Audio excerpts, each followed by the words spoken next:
तो आदाब, नमस्कार, गुड इवनिंग, सत श्री अकाल। एक बार फिर आप तमाम लोगों का स्वागत है क्राइम तक की कहानी के इस एपिसोड में। उम्मीद है मेरी फैमिली अच्छी होगी, अपना ख्याल रख रही होगी। कल यूपी की एक कोर्ट ने, बल्कि ग्रेटर नोएडा की कोर्ट ने, पाकिस्तान सरहद पार करके बिना वीज़ा के आई सीमा और अपने जो 4 बच्चों को लेकर आई थी, सीमा और सचिन, इन दोनों को ज़मानत दे दी।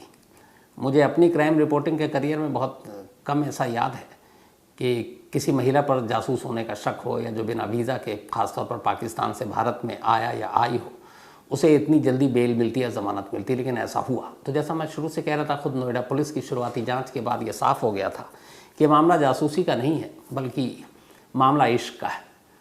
तो सीमा और सचिन को जेल में रहना पड़ा 2-3 रात, लेकिन अब उसके बाद ज़मानत मिल गई। और आज सुबह सीमा कायदे से कहें तो अपने ससुराल ग्रेटर नोएडा के रब्बूपुरा इलाके में पहुंच गई। पूरे इलाके में पूरी भीड़ है, लोगों का आना जाना लगा हुआ है, क्योंकि हर एक को ये खबर मालूम है। तो आज दोपहर बाद मैं भी ग्रेटर नोएडा के इस रब्बूपुरा गांव पहुंचा, अपने कैमरामैन विनोद शिकारपुरी को लेकर, भूपेंद्र जो हमारे नोएडा के रिपोर्टर हैं उनको, वो भी साथ, और हम लोग वहाँ पहुँचे। और वहाँ सीमा और सचिन से पहली बार मुलाकात की। दोनों से बातें हुई, कैमरे पर भी और बिना कैमरे के भी। और बातचीत के बाद मुझे लगा कि दोनों बहुत खुश हैं। सीमा को ज़मानत मिली, बाहर आई है। उसने एक बात कही, मैंने उससे पूछा कि कम से कम वीज़ा के बिना आई हो, यानी लीगल तरीके से तुम इंडिया में दाखिल हुई हो, तो केस तो बनता है और ये जुर्म है। उसने कहा जो भी हो, मैं अब पाकिस्तान जाना नहीं चाहती हूँ, मैं यहीं अब रहना चाहती हूँ, मरना भी हो तो यहीं मरूंगी, और मैं सचिन के अलावा और किसी के साथ नहीं रहूँगी। इत्तेफाक से सीमा के पति ने सऊदी अरब से एक वीडियो रिलीज़ किया है और उस वीडियो में अपील किया कि मेरी बेगम यानी सीमा को वापस पाकिस्तान भेज दो हमारे पास। उसने प्राइम मिनिस्टर नरेंद्र मोदी से भी अपील की है। तो अपने इंटरव्यू जो आप देखेंगे इस अभी आगे, सीमा और सचिन से जो मैंने पूरी बातचीत की है, तो मैंने इसके बारे में पूछा कि आपके पुराने शौहर ने एक वीडियो जारी किया और आपको कह रहे हैं कि वो भारत सरकार पाकिस्तान भेज दे, तो आपका क्या कहना है और क्या आपने सुना? तो सीमा का कहना था, मैंने वो वीडियो सुना और देखा और वो झूठ बोल रहा है।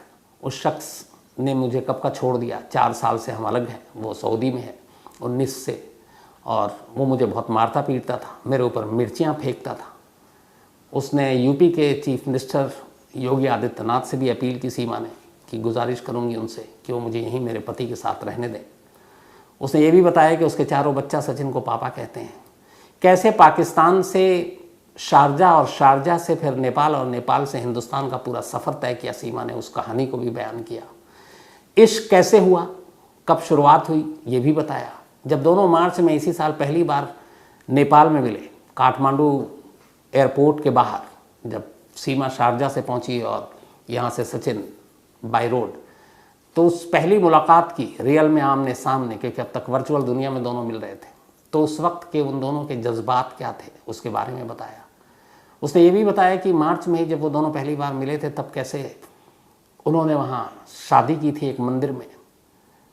ये भी बताया सीमा ने कि जब अब बिछड़ने का वक्त आया मार्च में 1 हफ्ता साथ रहने के बाद, तो जब 2 दिन बाद दोनों को अलग होना था, वो 2 दिन तक दोनों सिर्फ रोते रहते थे। ये भी बताया।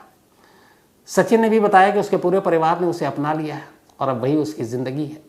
घर वालों से भी जो मैंने बात की अलग से, वो लोग भी बहुत खुश। पड़ोसियों से कुछ बात की कि आपके अब मोहल्ले में एक पाकिस्तानी बहू आई है, तो वो लोग भी खुश। तो कुल मिला के सभी खुश हैं। लेकिन मुझे लगा कि बहुत सारे ऐसे सवाल हैं जो सीमा और सचिन से पूछना ज़रूरी था। सीमा को हिंदी बहुत अच्छी आती है। उसने बताया कि उसको सचिन ने सिखाया। उसने हिंदी फिल्में बहुत देखी हैं, उसने बजरंगी भाईजान भी देखी। और मैंने एक सवाल भी पूछा कि बजरंगी भाईजान में सलमान खान तार के नीचे से पाकिस्तान आने जाने की बात हो रही है और आप सड़क के ऊपर से बिना वीज़ा के हिंदुस्तान आ गई, उस पर भी जवाब दिया। तो ये सारी बातचीत, सारी सीमा यहाँ तक कैसे पहुँची, उनका इश्क कैसे परवान चढ़ा, फ्यूचर क्या है, अगर भेज दिया तो क्या होगा, नहीं भेजा तो आगे ज़िंदगी कैसे चलेगी, ये सारी बातें आज सीमा और सचिन से डायरेक्ट पूछी, ताकि हमारी क्राइम तक, फैमिली तक सीधे डायरेक्ट वो बात उन तक पहुँचे। तो ये पूरा इंटरव्यू सीमा और सचिन के साथ जो मैंने किया, जो उनसे बातचीत की, आप सुनिए और इसके बाद अपनी राय ज़रूर दीजिएगा। तो ये इंटरव्यू सुनिए। इस वक्त हमारे साथ वो दो लोग हैं जिनकी चर्चा पिछले कई दिनों से पूरे देश में हो रही है। एक है सचिन और दूसरी है सीमा।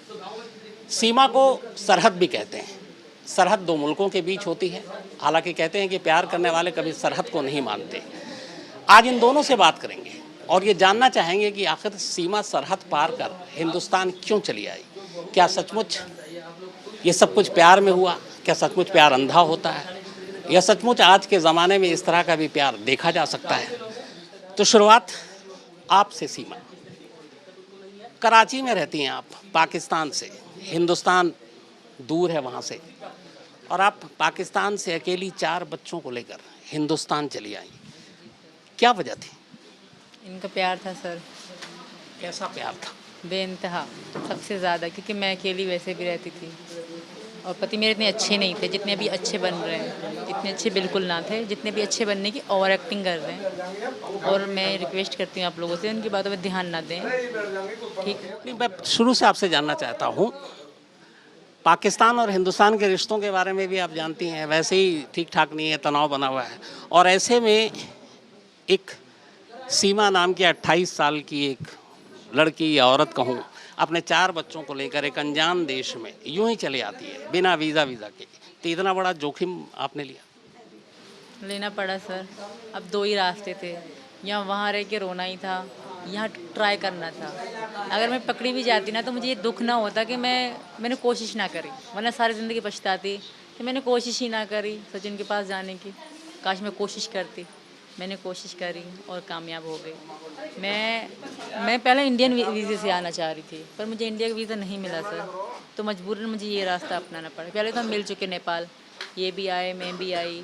इन्होंने बॉर्डर क्रॉस करा, इनको मतलब सारा इन्फॉर्मेशन मिली कि बॉर्डर में कैसे होता है। हम 7 दिन साथ रहे, घूमे फिरे, शादी करी, बहुत अच्छे से एंजॉय करा हम दोनों ने। वहीं भी खाना पीना, होटल, सब कुछ था। फिर मैं चली गई, बच्चे पीछे ही मेरी चाची के और बहन के पास थे, तो मैं वापस चली गई। मुझे जाना पड़ा बच्चों के कारण ना। शायद मैं तब नहीं भी जा रही थी, तो मुझे इन्होंने कहा कि चली जाओ। शायद मैं खुद गर्ज सी हो गई थी, पर ये ना हुए। चलिए, मैं ये जानना चाहता हूँ सचिन आपसे, आपको इनसे प्यार कैसे? सर पबजी से हुआ था। आप पबजी खेलते थे? हाँ जी, पबजी में मिले थे। पबजी में मिलने के बाद नंबर एक्सचेंज करा। नंबर एक्सचेंज करने के बाद धीरे ये धीरे कब की बात है? कितना वक्त हुआ? 2020 की। 2020 में जब पहली बार आप पबजी खेल रहे थे, या पहली बार इनसे आमना सामना कैसे हुआ था, वो अगर कहानी बताओ। वो खेलते खेलते ही जी, मैं काम पे जा रहा था तो खेलते खेलते ही ऐसे ही पबजी में बात करते हैं, जैसे फ़ोन पे होती हैं बात, ऐसे बात भी हो जाती है, पबजी भी खेलते हैं। तो ये बोली मैंने कि लो मेरे पास, जैसे मांगते हैं गन फन वैसे मांगते हैं पबजी में। तो मैं दुकान पे जा रहा था, तो क्या कहते हैं, मैंने एक गेम खेला इसके साथ, रखने के बाद फिर मैं दुकान पे काम करने लगा, मैंने फ़ोन रख दिया। उसके बाद फिर मैं छत पे सो रहा था। फिर उसके बाद ये 10 बजे करीब, 9 बजे करीब ऑनलाइन आई थी, फिर हम दोनों साथ में खेले। फिर यहाँ पे कम आता था खेलना, मैं थोड़ा ठीक खेल लेता था, ज़्यादा भी ठीक नहीं, हाँ खेल लेता था। तो क्या कहते हैं, हमने ऐसे ही पबजी खेलते खेलते 15-20 दिन खेल कर हमने फिर नंबर एक्सचेंज करा। नंबर एक्सचेंज करने के बाद क्या कहते हैं, धीरे धीरे प्यार में हम बदलते हुए चले गए। जब नंबर एक्सचेंज किया, पबजी खेल रहे थे, तो पता था कि ये पाकिस्तान से हैं? जी सर। इन्होंने खुद बताया था? जी सर, फिर बताया था, तो नंबर एक्सचेंज करा। मैं ये सोचता था कि वहाँ की लड़की सब, जानकारी नहीं थी ना, तो वहाँ की लड़की सभी ऐसी होती हैं, और यानी कि एक हिंदुस्तान और पाकिस्तान की बात थी ना, तो मैं ये सोचता था सब लड़की वहाँ की ऐसी होती होंगी, मार धाड़ में, जैसे वो हिंदुस्तान के बारे में बुरा सोचती होंगी। तो इस तरीक़ा की इसमें कुछ बात वैसी नहीं थी। तो सर ऐसे ही धीरे धीरे ये कहती थी मैं इंडिया वाले से बात कर रही हूँ। तो ऐसे ही धीरे धीरे बात व्हाट्सएप पे होते होते हमारा प्यार धीमे धीमे बढ़ता हुआ चला गया। 2021 में सोचा कि हम तेरे बगैर नहीं रह पाएंगे, या तू मेरे बगैर नहीं रह पाएगी। तो 2021 में हमें जानकारी तो थी नहीं कि पासपोर्ट वीज़ा कहाँ से बनते हैं, कैसे बनते हैं, कहाँ पर बनते हैं। तो यूट्यूब पर सब सर्च मारा कि यूट्यूब पर के व्हाट्सएप उस पर कि पासपोर्ट कैसे बनता है, वीज़ा कैसे बनता है, टिकट कैसे लगती है, कहाँ पर लगती है, कौन सी जगह पर लगती है। तो हमें 1-1.5 साल कम से कम वहाँ पर जानकारी करते करते ऐसे ही लग गई। पहले इंडिया नहीं, उससे पहले मैं ये जानना चाहता हूँ कि आप आपको पहली बार कब एहसास हुआ कि अब सच में प्यार हो गया और हम साथ ही रहेंगे, चाहे वो हिंदुस्तान या पाकिस्तान? 2021 में ही। बट आपको लगता था कि आप दोनों मिल पाएंगे दोनों देशों को देखते हुए? लगता तो नहीं था, जब मिले थे, जब जब लगा कि हाँ हम मिल चुके हैं, फिर हम कह रहे थे आपस में, तू वहाँ से आ गई, मैं यहाँ से आ गया, हम दोनों साथ हैं, ऐसे इस तरीक़ा की फीलिंग आ रही थी। तो नेपाल में इसने सब चीज़ ओके करा लिया।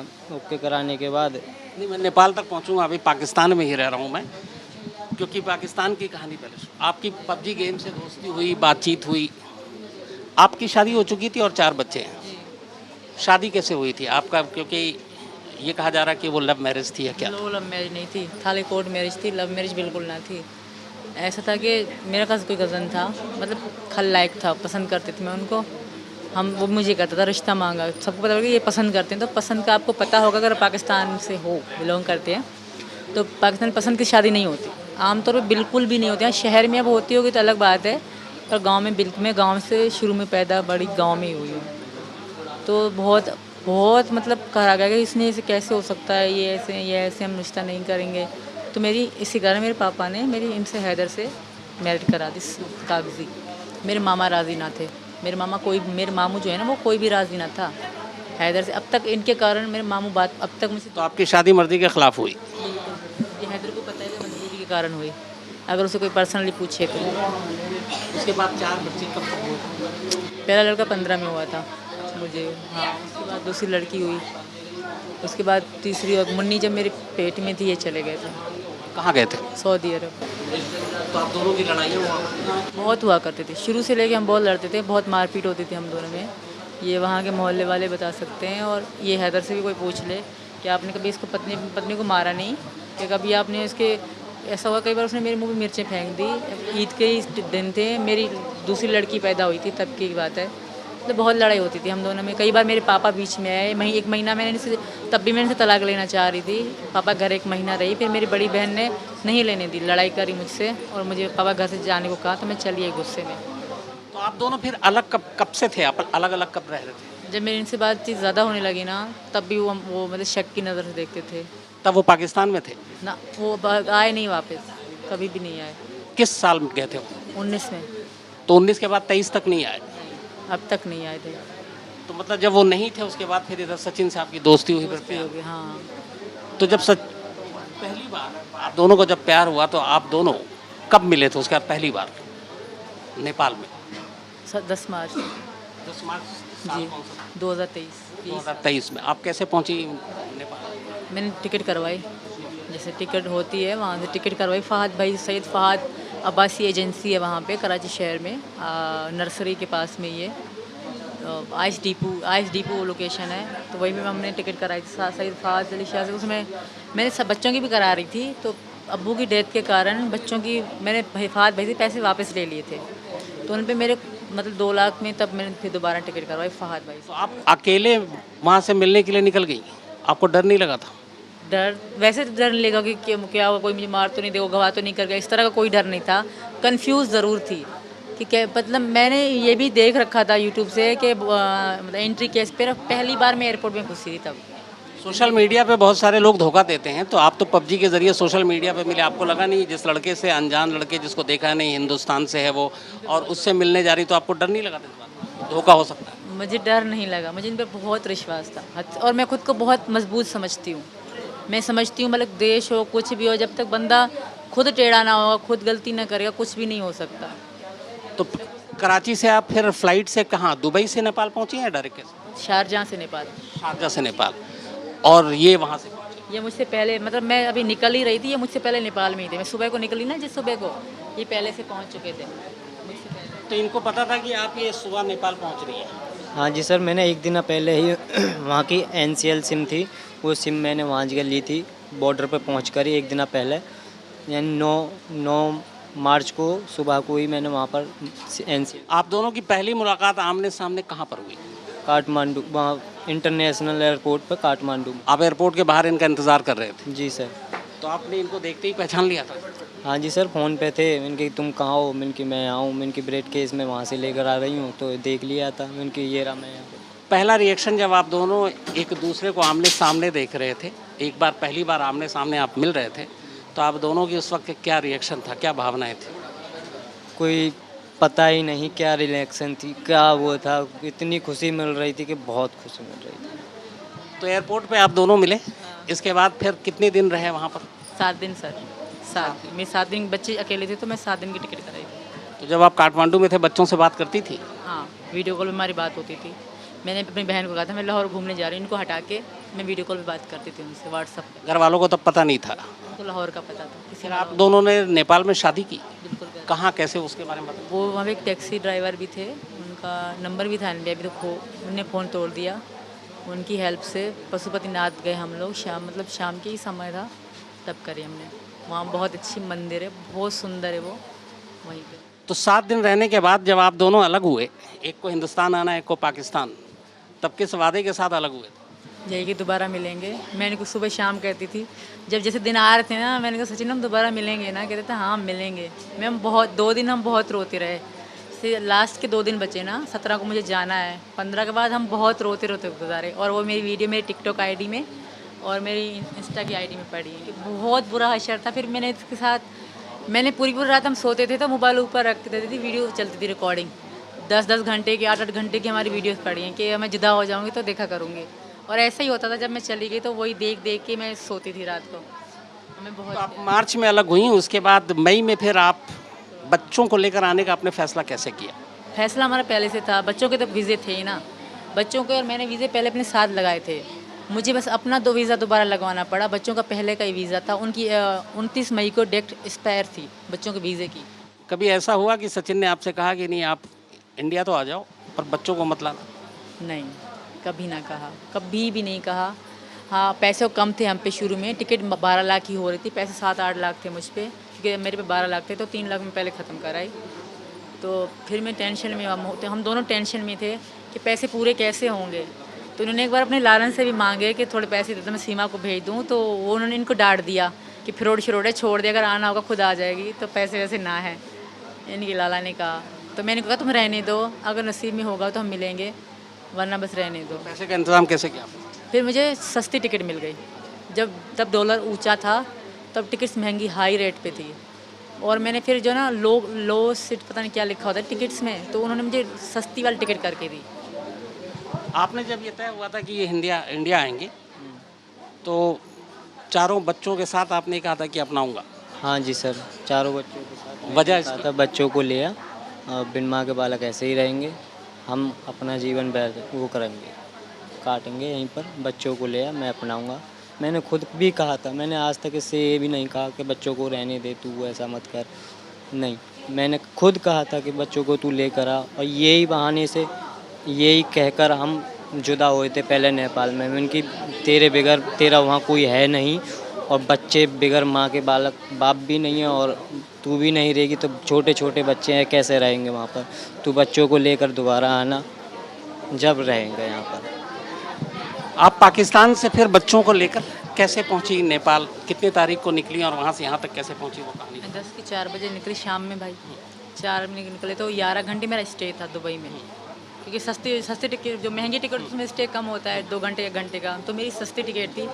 तो 11 घंटे में दुबई एयरपोर्ट में बैठी रही, बच्चों के साथ वेट करती रही अपने जहाज़ का ना। तो दुबई एयरपोर्ट में लोग अच्छे थे, मेरी लड़कियाँ मुझसे उठवाई, जहाज़ में बिठवाई, 5 टिकट करी हमने 6 लाख में। तब रिटर्न भी थी, रिटर्न के साथ 6 लाख हुए हमारे। तो यार दुबई से फिर मैं अगले सुबह को पहुंच गई, सुबह को सवेरे 11 की सुबह को सवेरे मैं पहुंच गई वहाँ काठमांडू। फिर वहाँ से यहाँ तक? फिर वहाँ से उसी सुबह को मैं इन्होंने कहा कि जा न्यू बस पार्क है, हम पहले रह चुके हैं वहाँ होटल में, वहाँ जानने वाले हैं, हमें पहचानते हैं वहाँ लोग, बहुत दोस्तें बन गई, मेरी सहेलियाँ बनी सीता वीता वाली। तो उन्होंने कहा वहाँ जाओ, आराम करो, बच्चे फ्रेश करो, फिर आगे जाना ना पोखरा के लिए।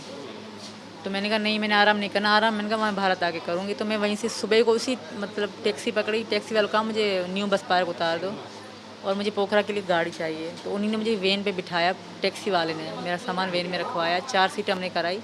तो वैन से उसी सुबह ही मैं निकल आई पोखरा, शाम तक पोखरा पहुँच गए। तो पोखरा की जो वैन थी ना, उसमें लोग बहुत अच्छे थे।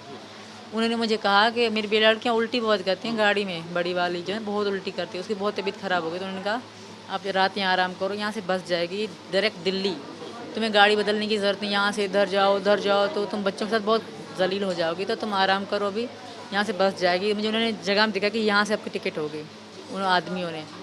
फिर मैंने वहीं पे एक होटल पहले बुक करा, बच्चों को खाना खिलाया, फिर उस होटल वाले ने मुझे बताया कि ये जगह है, तो वहीं से मैंने बस वाले से बात करी, तो उन्होंने मना कर दिया कि बस फुल है, तुम अभी नहीं जाएगी। फिर उन्होंने मुझसे नंबर लिया कि दूसरी बस जाती है, अगर जगह हुई तो मैं आपको बता दूंगा। तो मैं होटल पे चले, इन्होंने कहा सो जाओ रात को, तो मैं सो गई।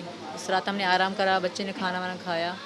फिर उसका फ़ोन आया कि हाँ गाड़ी जा रही है 15,000 नेपाली में, 3 टिकट होंगी आपकी, तो आप जा सकती हो। तो मैं बहुत खुश हो गई। फिर इनका नाम लिखवाया, अपना नाम लिखवाया, बच्चों के जो इंडियन नाम रखे थे हमने वो लिखवाए, और एड्रेस पूरा इनका मतलब था वो लिखवाया, और फिर टिकट हो गए। तो नेपाल बॉर्डर पे, इंडिया बॉर्डर पे आपकी कोई पूछताछ नहीं हुई कुछ? नेपालियों ने नहीं करी, इंडियन एक ही ऑफिसर आए थे, उन्होंने पूछताछ करी थी।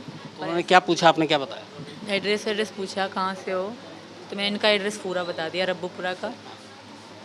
इनको अपना पति शो करा। तो जब यहाँ आई पहली बार, आप एक तरह से ससुराल ही कहूँगा अब आ गई, तो उस वक्त आपकी क्या फीलिंग थी, उस वक्त आपके जज्बात क्या थे? जब मैंने इंडिया का बॉर्डर क्रॉस करा ना, मैं बहुत खुश हो गई, मैं झूम उठी सच में। फिर मैंने कानों में हैंड फ्री लगा के बड़े स्पीकर में गाने चला के अपने कानों में बहुत खुश हुई मैं। फिर मुझे इतनी मतलब खुशी हो रही थी कि मैं इंडिया में हूँ। यहाँ ससुराल आकर कैसा लगा पहली बार आप जब पहुँची, यहाँ दाखिल हुई? बहुत अच्छा लगा, बहुत मेरी इच्छा थी यहाँ आना, इच्छा के कारण ही हम जेल में पड़ गए। इनको मैंने कहा वकील करो, मैंने घर जा। ये जो इच्छा कारण, ये सारी हिंदी क्या है, इन्होंने सचिन ने सिखाई? मैंने खुद सीखी है इनकी सुन सुन के। और हमारे यहाँ मैं ज़्यादा वो ड्रामा में देखती हूँ, तेनाली रामा बहुत अच्छा लगता है मुझे, तो उसमें शुद्ध हिंदी बोली जाती है, तो वहीं से। हिंदी फिल्में भी देखती हैं आप? बहुत, हमारे यहाँ देखी ये फिल्में जाते हैं इंडियन। एक बजरंगी भाईजान फिल्म आई थी, देखी थी आपने? बजरंगी भाईजान की कहानी ये थी कि सलमान खान एक बच्ची को पाकिस्तान की थी मुन्नी, उसको छोड़ने के लिए जाता है और वो तार के नीचे से जाने की बात होती है। आप तो सड़क के ऊपर से, वो भी बिना वीज़ा के आ गई हैं। लक की बात है, सलमान खान ने सोचा नहीं था ना, सोचता तब भी सलमान खान अच्छा तरीका निकालता ना, एम ही मट्टी के नीचे से चला गया। यहाँ आकर अब आप खुश हैं? बहुत।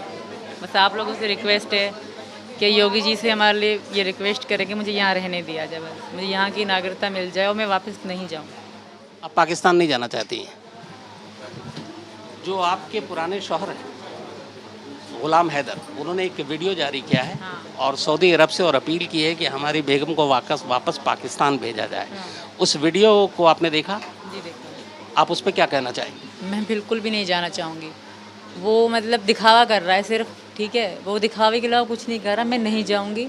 वो सबको मतलब मोदी जी का नाम ले रहे हैं, ये सिर्फ ड्रामा ही कर रहे हैं, दिखावा कर रहे हैं। कोई प्रेम नहीं है उनके इंडिया के लिए या मोदी जी के लिए या किसी के भी लिए। वो सिर्फ मुझे वापस बुलाएंगे, फिर जो मेरे साथ होगा वो मुझे भी नहीं पता कि मेरे साथ क्या होगा। पत्थरों से मारेंगे मुझे। 1% को अगर मान के चलते हैं, अगर वो कह रहे हैं आप पाकिस्तान पहुँचे गए, तो आपको लगता है पाकिस्तान में आपके साथ क्या होगा? मार देंगे, बता तो रही हूँ, पत्थरों से मारेंगे। थू थू तो ज़माना कर रहा होगा अभी से ही मुझे, फिर तो मेरा बहुत बुरा असर होगा। मैं नहीं जाऊँगी सर। तो आप जाना नहीं चाहती हैं? बिल्कुल भी नहीं जाना चाहती, क्योंकि मैं ये हिंदू, अगर ये मुस्लिम होते फिर भी अलग बात है। ये हिंदू हैं तो इसके लिए मुझे कोई भी माफ़ नहीं करेगा। मैंने अगर धर्म छोड़ा ये वो करा। आप सचिन, चूँकि अब मामला पुलिस तक गया है, अब ये इन्होंने बिना मतलब वीज़ा के एंट्री की है, तो एक तरह से वो कानून तो टूटा है। लेकिन अब आप क्या चाहते हैं? आप तो हम ये चाहते हैं कि मोदी जी से और योगी जी से मेरी निवेदन ये है कि हम दोनों की बस शादी करा दें, और हमारे घर वाले भी रखने के लिए तैयार हैं। घर वाले बोल रहे हैं कि तुम्हारी शादी उस तरीका की कराएंगे जो हिंदू धर्म में घर पे की जाती है, ब्याह शादी की तरह उस तरीका की कराएंगे। जितना होगा, जिस तरीका की होगी उस तरीका की कराएंगे। जितना की यानी कि इतने वो तो है नहीं हम, तो जितना। आपके घर वालों का पूरा सपोर्ट है आपको? जी सर, पूरा सर। आपके बच्चे हालांकि उम्र कम है, फिर भी वो यहाँ आकर उन्हें इस बात का एहसास है कि वो इस वक्त कहाँ है? एहसास है उनको, इनको पापा कहते हैं। ये जब मेरे पति तो वो तो इतना बात ना करते थे, इनको तो ये पापा ही कहें। मेरा बड़ा लड़का है वो भी पापा बोला है इनको। छोटी लड़की तो बोलती है ही पापा मेरे, किसी और को तो है ही ना। और उसे पता है कि वो इस वक्त हिंदुस्तान में है? हाँ पता है, उनको भी इस बात की खुशी है मेरे बड़े लड़के को कि हम हिंदुस्तान में हैं। आपके चलिए पति को छोड़िए, शौहर को छोड़िए, आपके जो घर वाले हैं, माँ बाप भाई बहन, हाँ, उनको तो अब सारी जानकारी है, उनका रिएक्शन क्या है? उनसे तो बात ही नहीं। मेरे पापा मम्मी है नहीं, अच्छा नहीं है। बड़ी बहन की शादी हो गई, छोटी बहन और भैया हैं बस। और उनकी भी कल शादी हो जाती तो वो अपनी ज़िंदगी में खुश रहते। पिसती तो मैं ना वहीं पे, पिटाई तो बेइज्जती सब सब मेरे साथ होता, बहुत बुरा होता। हैदर मुझे बहुत धमकी देते थे। अगर आपको उससे कांटेक्ट है ना तो पूछ लीजिए कि आप किसको धमकी देते थे। आप उसे झूठ मूठ में कहिएगा कि उसने हमें सबूत दिखाया कि आप उसको धमकी देते थे, तो आपको बताएंगे अगर सच्चे हैं तो वो देते थे क्या ना। चलिए आखिरी सवाल, बहुत बार किस्सों में, कहानियों में, फिल्मों में, आजकल जैसे आप दोनों की कहानियाँ हर तरफ है देश में, सुनते हैं प्यार प्यार प्यार। एक होता है कि प्यार अंधा भी होता है, ये भी कहा जाता है। सरहद पार कर लिया आपने, अब आने के बाद आपको यहाँ कई दिन भी हो गए, जी बहुत समय तो आपको लगता है कि आपको जो मंजिल चाहिए थे वो मिल गई? मिल गए, अब लगता है मिल गए। कल तक भी नहीं लगता था। कल तक भी वहाँ जेल की औरतें कुछ मुझे डरा रही थी कि हम 6 साल से पढ़ी हैं, 8 साल से पढ़ी हैं, 10 साल से पढ़ी हैं। वहाँ पढ़ी थी औरतें, बहुत सुंदर थी, बहुत सुंदर। तो वो पड़ी हुई थी, मुझे भी तब भी मैं भी डरती थी। फिर मैं वहाँ जेल में सबको कहती थी मेरे पति और मेरे बच्चों को छोड़ दो, मैं यहाँ फिर भी ठीक हूँ। क्योंकि बहुत बच्चों के लिए बहुत बुरा था वहाँ पे। अफ्रीकन भी थी, अजीब से मतलब ड्रेसिंग थी उनकी, बहुत अजीब सी लैंग्वेज, छिछोरापन, मतलब बहुत मतलब ऐसे जैसे होती हैं कैदी लोग। कोई बच्चा चोर थी, कोई पति के मर्डर में थी, कोई कैसी थी, कोई कैसी थी ना। तो मुझे ये बात अच्छी नहीं लगती। इस बात से मैं बहुत रोती थी कि बस मेरे बच्चे और ये छूट जाएं। मैं फिर भी रह ले, मैं किसी कोने में पड़ी रहती थी हमेशा। तो ये बहुत टेंशन थी मेरे बच्चों की बस। तो ये है सीमा और सचिन, और इन दोनों की कहानी इस वक्त पूरे देश में है। और यहाँ पे जब मैं आया हूँ, जहाँ पे ये दोनों रह रहे हैं, इनका घर है, मुझे पता चला कई लोगों से कि सुबह से यहाँ भीड़ है। तमाम जो आस पड़ोस के लोग हैं वो भी इन लोगों से मिलने के लिए आ रहे हैं, और ज़्यादातर चेहरों पे खुशी का ही माहौल देखा है मैंने। तो बस फ़िलहाल इतना ही। तो ये थी उन दोनों से बातचीत। ये बातचीत आपको कैसी लगी ज़रूर बताइएगा और अपनी राय भी भेजिएगा। फिलहाल कहानी में आज इतना ही। अब आपसे मुलाकात होगी मंडे को किसी नई कहानी के साथ। तब तक अपना ख्याल रखिएगा। Thank you very much.